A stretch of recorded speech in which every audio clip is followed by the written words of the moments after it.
Welcome to the Blueprint Breakers podcast. What is a blueprint breaker?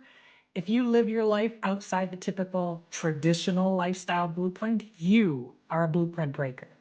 We are here to start a conversation, to assemble resources, and to build a community. This podcast is for empowered women in midlife and beyond who are preparing for a powerful next era of life.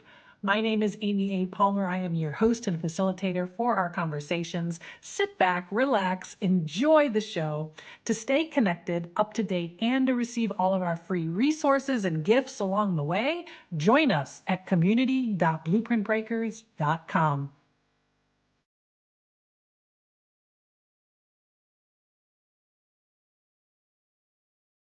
Here we are, our first episode of the Blueprint Breaker podcast. Today's episode, are you a blueprint breaker? Let's talk about the definition first. I alluded to it a little bit in the opening, but we're going to dive into it a little bit more. Basically, it's anyone who's living outside the typical, and I'm doing air quotes, typical traditional lifestyle blueprint. What does that mean? So let's think about it. I've shared this a few different times over my recent broadcasts that as little girls, as young toddlers into little girls, into young women, we are given messages around, what do we need to do to have a happy, fulfilled, purpose-filled life? So we need to go to school and do well, then go to college and graduate and meet a man and fall in love and get married and have kids, hopefully more than one kid, and then continue to be a great wife and mother and have a fabulous career and eventually, hopefully, be a grandmother. And that means you have fulfilled your purpose, you've fulfilled your destiny, you've done what you're supposed to do, and your life has meaning, and you'll be happy and fulfilled. And that is definitely part of what frustrated me and what bothered me and what made me set out to start this podcast. It's all around breaking that blueprint and finding whatever works for you. Now, at first, when I launched the Modern Elder Woman podcast last fall, I wanted to focus just on my specific type of blueprint breaker. I am a woman over 45, over 55. I'm single, no kids, and I specifically wanted to start something that would highlight and celebrate my brand of blueprint breaker. But as I explored various topics that are important to many of us as we go through midlife and beyond, and I met people and I was introduced to a lot of different new perspectives and different perspectives. And the more research I did, there were many more examples of blueprint breakers, people who need to be seen, heard, and understood, people who were feeling not represented at all or barely. Some examples: women choosing to be a single mom, whether that's through adoption, whether it's through surrogacy, whether it's through IVF, women who have a lifelong partner but choose not to marry. They're just very happy together, being married but choosing together not to have kids, having children and deciding not to put them into the traditional education system, purposely having one child and no more, marrying multiple times and divorcing multiple times, sometimes marrying and divorcing the same person multiple times, living a nomadic lifestyle, traveling 100% of the time and not having a home base and just traveling the world, launching a business later in life, going back to school in your 40s, raising your children your way in whatever way you choose. All of these were lifestyle paths and tracks and blueprints that are not part of the original recommendation. And This doesn't even touch on the LGBTQ plus community. There are so many different paths, so many different choices and ways to live a fully happy, fulfilled, meaningful, impactful life. I started podcasting because I felt that my particular flavor of blueprint breakers, my particular flavor, were not represented.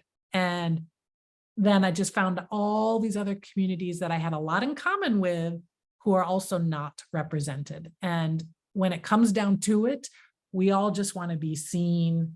We want to be heard. We want to be understood. We want to be represented. We don't want to be shamed. We don't want to be made to feel that like we're less than.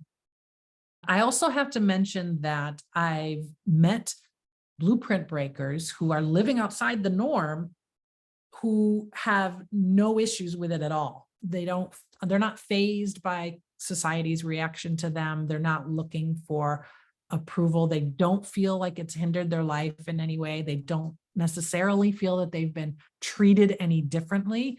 I am very envious of people who have been able to do that. And I'm envious, but I'm curious and I'm intrigued and I want to learn more. I want to find out, what did it take to get to that, to have that experience? And I'd love to be able to learn that and spread the word to get that out there.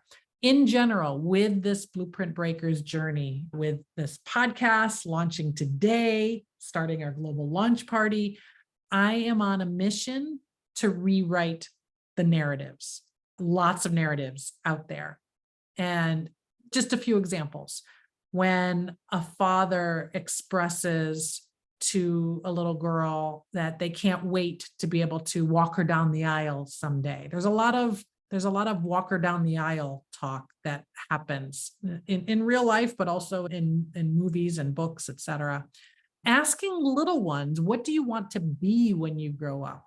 There's an implied pressure there as well. Asking toddlers, children, or even teens, do you have a boyfriend? Or when you see two little kids playing together, a boy and a girl, and they're like getting along and they're playing, jokingly saying, oh, is that your boyfriend? Making it like a boyfriend-girlfriend situation. Even just talking about getting married and having kids as the ultimate destination, as the be-all, end-all. I really want to help to rewrite those narratives and those messages that start from such a young age. Part of the why behind that is based on my own experience. So many years ago, I think it was in my late 30s or early 40s, right around that time. That was really when I was in the thick of it in terms of really battling with my life circumstances. I was in therapy partly to deal with my grief over not becoming a mother. And my therapist asked me a question that really blew me away. She asked, how much of your grief is yours and how much of it belongs to others? And I wasn't really sure exactly what she meant, but I did know that I immediately felt defensive and didn't want to go there. I didn't know. What the point of that was. This grief is mine. It's all mine. What are you talking about? I am upset over what I don't have and what I'm not going to have. I feel less than. I feel shame. I feel desperation. I feel like the clock ticking. I feel time running out. My options going away. Like I was feeling all of that and I was in the thick of it. And of course, it was impacting many areas of my life at the time. But over time, when I was able to really contemplate the question without the defensiveness, I realized that, yes, there was a portion of my grief that was mine. And that was me. And it was coming from the true loss of my child that I never had or would have. There's grief that comes with that. But a large portion, like if I put it on a pie chart, like the therapist talked about, there's a slice that belonged to me And then there was all these other slices that belonged to others. Family, friends, society, just books, movies, media. It was coming to the conclusion that most of the pain, the grief, the loss, the shame, the anxiety, the desperation, most of that I was feeling and that I was experiencing was put there by the external world. It wasn't about the actual loss itself. It was about all those other things. So I am on a mission. I want to unravel that. I want to unravel the imposed shame, the imposed pressure for generations to come, for the little girls of the future. That's what I want to contribute to. And I feel like it's a long road. It's come a long way. It is coming a long way, but there's a long road to go before the messages change.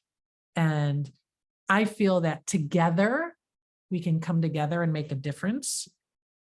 If we can all just agree on one thing, there is more than one way to do life. You do not have to follow a particular path, a particular blueprint. You are fully loved, fully seen, fully embraced, fully accepted, regardless of which path you choose. That is my wish. So as we wrap up this topic, I leave you with this final question. Are you a blueprint breaker? Tell me how, in what ways have you forged your own path? I'd love to hear from you.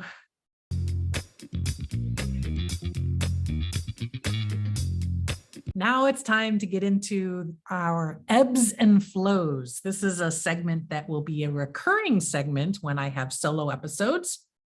It's all about, it serves a couple of purposes. So you and I can check in on how we're doing in various parts of our lives.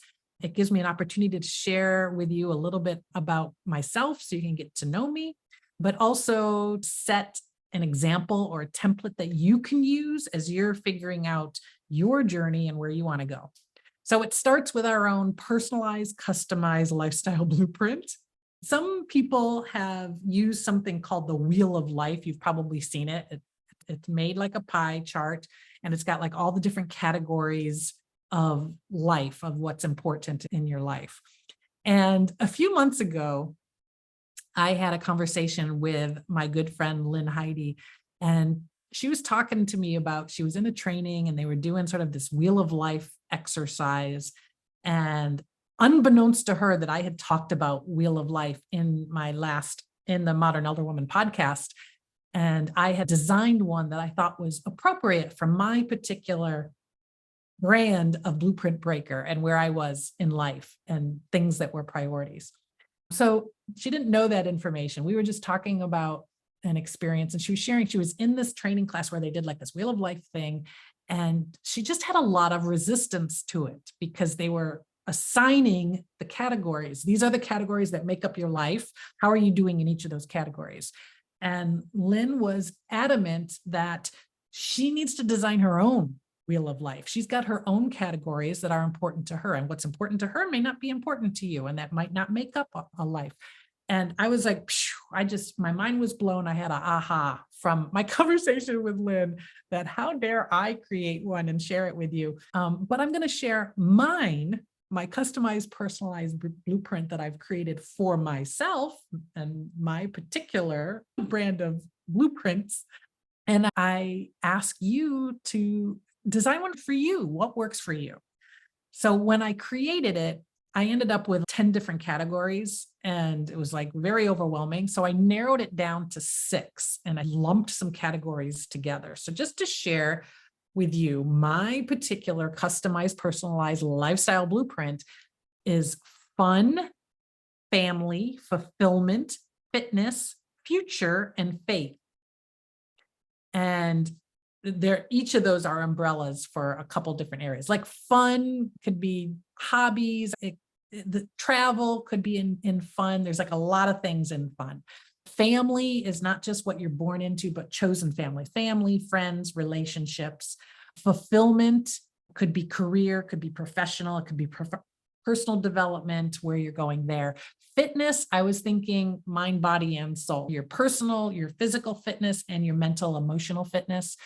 Future, not only, so future for me covers planning from a financial standpoint, so finances, but also preparing for myself, like health wise, what kind of planning am I doing for when I'm aging? What do I want the future to look like? It can also involve being prepared for caregiving for others. All of that is part of my future category. And then last but not least is faith, spirituality, and what grounds me. So that's my personal lifestyle blueprint.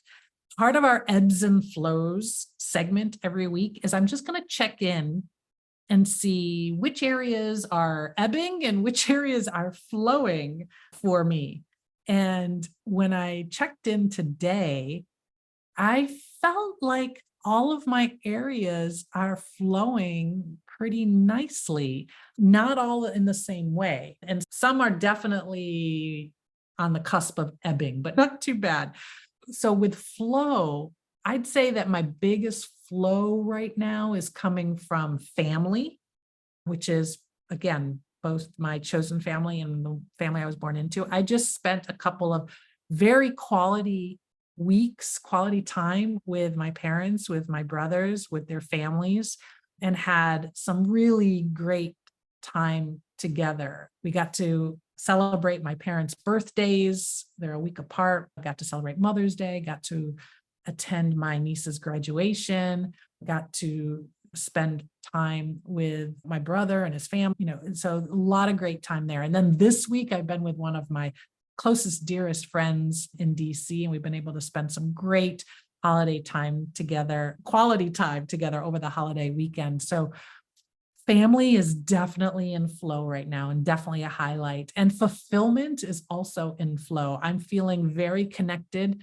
to what I'm doing professionally right now. I'm looking forward to my work every day, and I'm excited about it and excited for the future, and have had just some great things happening there. Fitness is going okay. I'm still on a steady path. I want to ramp things up a little bit there. Fun, I'm definitely having fun. So the ebbs are maybe future and faith. Future, just from the standpoint of I'm still not generating enough income and revenue to be at the levels that I want to be to prepare and plan for my future. So that's an ebb, but I do have faith. I do have faith that's coming. And my faith, I'm feeling good about my faith and my spirituality, but I'm not sure that I'm fully practicing it or connecting with it enough on a daily basis. So those are my ebbs and my flows. I'd love to hear from you. What is flowing right now in your world? And what is a little bit of an ebb at the moment? Drop me a line. I'd love to hear from you. Thank you for joining us for the first episode of the Blueprint Breakers. Go to community.blueprintbreakers.com for access to all of our launch party details. We are celebrating this new podcast and this new era every day for the entire month of June. Now, what's ahead? Lots and lots of powerhouse speakers. You're going to hear inspiring stories and topics. You're going to get free resources and gifts along the way. Next week on Tuesday, you'll hear from Kim Jakes all about intuitive eating and having a healthy relationship with food, with body, with your weight, all the things that can be happening for us in midlife. So that's on Tuesday. On Wednesday, I'm doing a solo episode on some of my deepest learnings from my sabbatical and what I'd like to share. And then on Thursday, you'll be meeting Caramel McCoy. She's the CEO of Women Travel Abroad. We talk about traveling around the world. We talk about making shifts and pivots. We talk about turning 50. And then on Thursday night, I'll be hosting our first after the show live virtual meetup where you can connect with other blueprint breakers, share your thoughts and ideas, give feedback and just recommendations and just connection. So thank you. Thank you for sharing this podcast with your friends and family. And thank you for your 5-star reviews on Apple Podcasts.